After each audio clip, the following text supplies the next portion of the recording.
Hi, I'm Jim Stroud, and this is my podcast.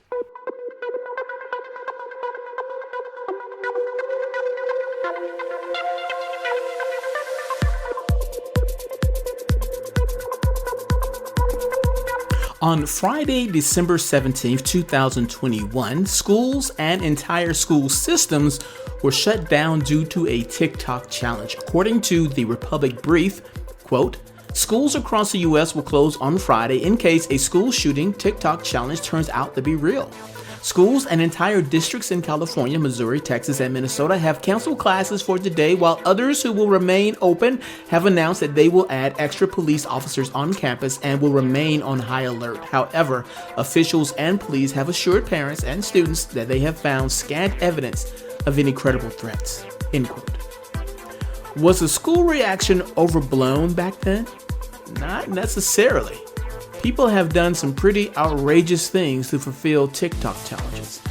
I want to get into that and discuss the national security concerns that represents right after this.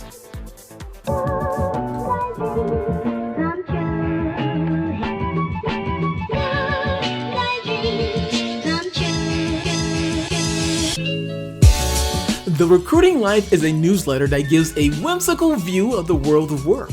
It aspires to educate and entertain with articles, comics, videos, podcasts, contests, and more. It is produced on a weekly basis by yours truly, Jim Stroud, and is supported by readers like you. Topics in this newsletter include the future of work, current labor trends, sourcing passive candidates, and more. Subscribe now and receive it every Monday in your email by going to jimstroud.com/subscribe. That's jimstroud.com/subscribe. Link in the podcast description. Don't wait, subscribe now. Operators are standing by. Back in 2021, some schools were closing down for the day because of TikTok challenges. Was that an overreaction? Not really. Here are just a few examples of TikTok challenges that have circulated over the past few years, courtesy of the New York Post.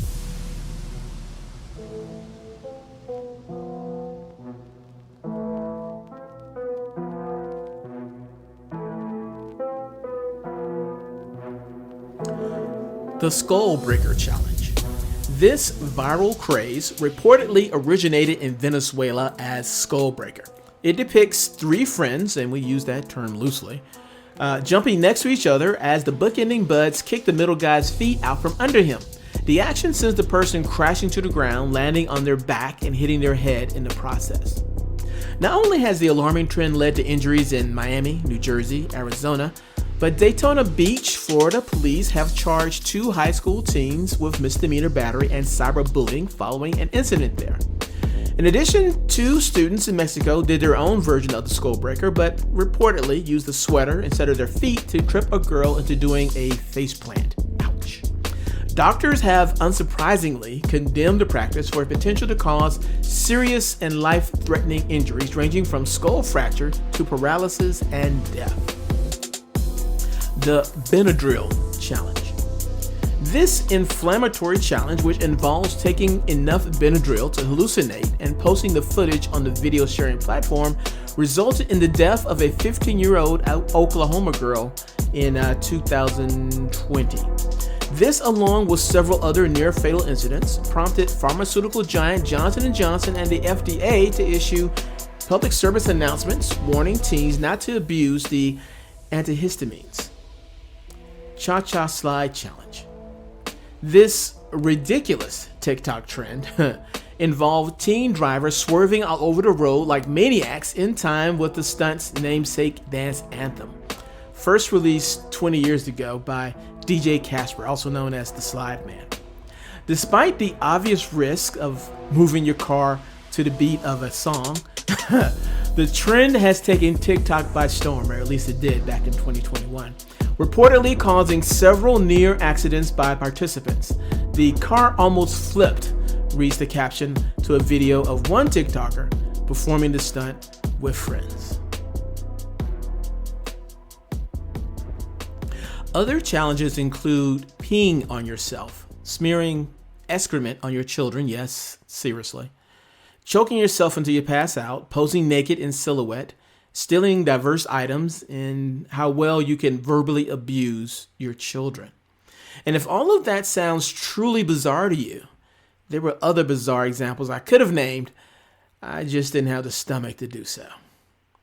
In addition to being a breeding ground for nutty behavior, TikTok is also a national security concern.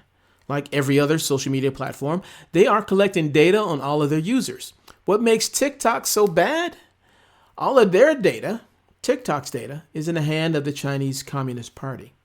Check out this quote from foreignpolicy.com, which is dated July 22nd, 2021.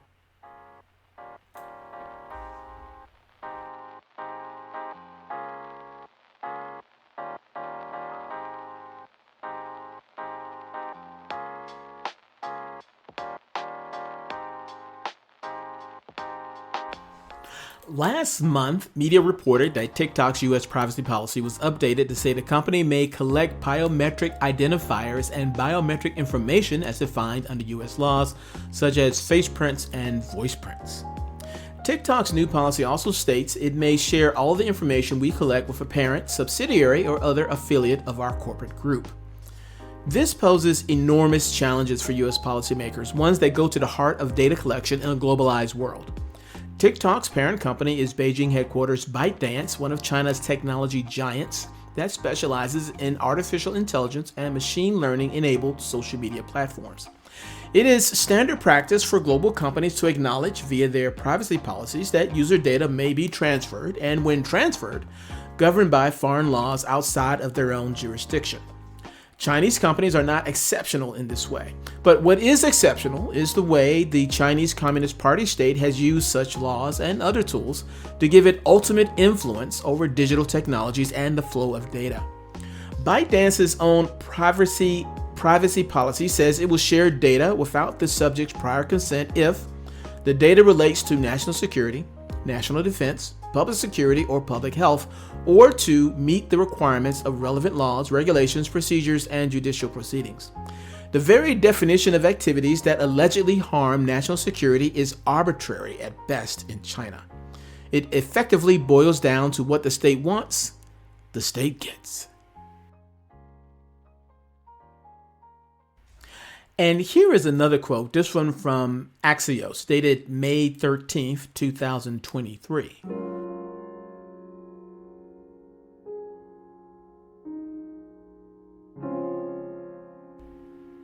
In a wrongful dismissal suit filed in San Francisco Superior Court, Yintao Yu said ByteDance has served as a useful propaganda tool for the Chinese Communist Party. Yu, whose claim says he served as head of engineering for ByteDance's U.S. offices from August 2017 to November 2018, alleged that inside the Beijing-based company, the CCP, the Chinese Communist Party, had a special office or unit which was sometimes referred to as the committee.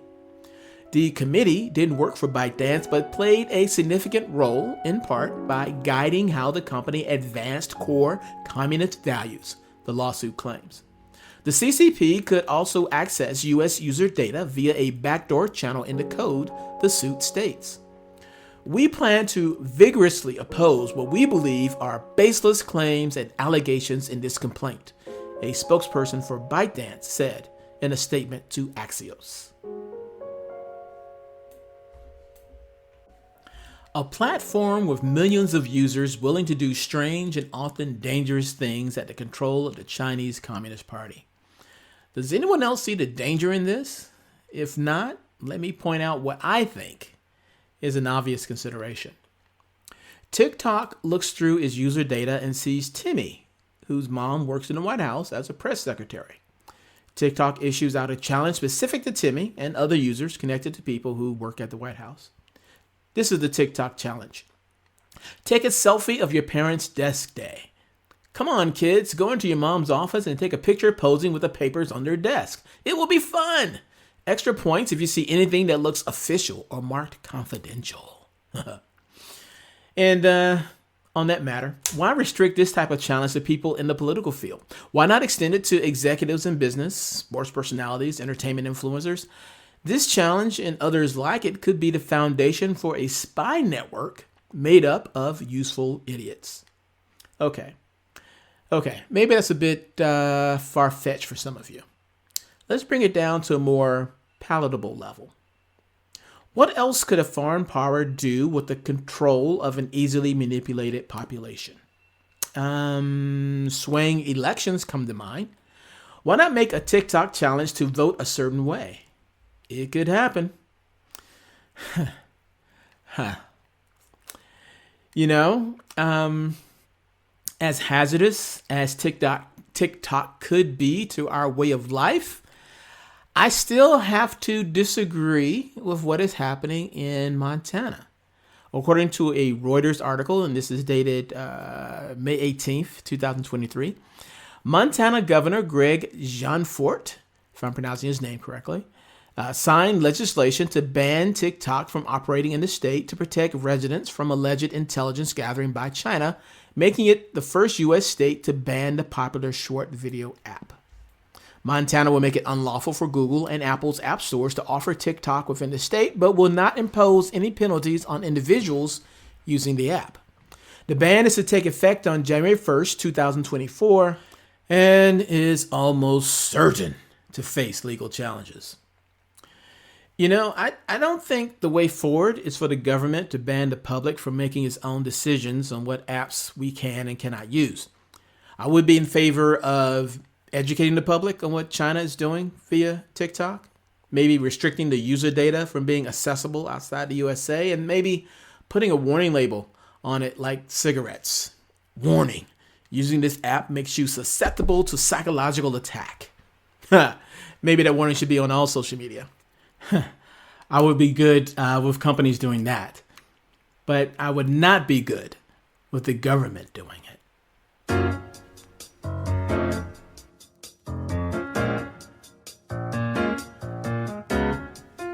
Well, my time is up. I thank you for yours. I'll see you again real soon right here with a brand new episode of the Jim Stroud Podcast.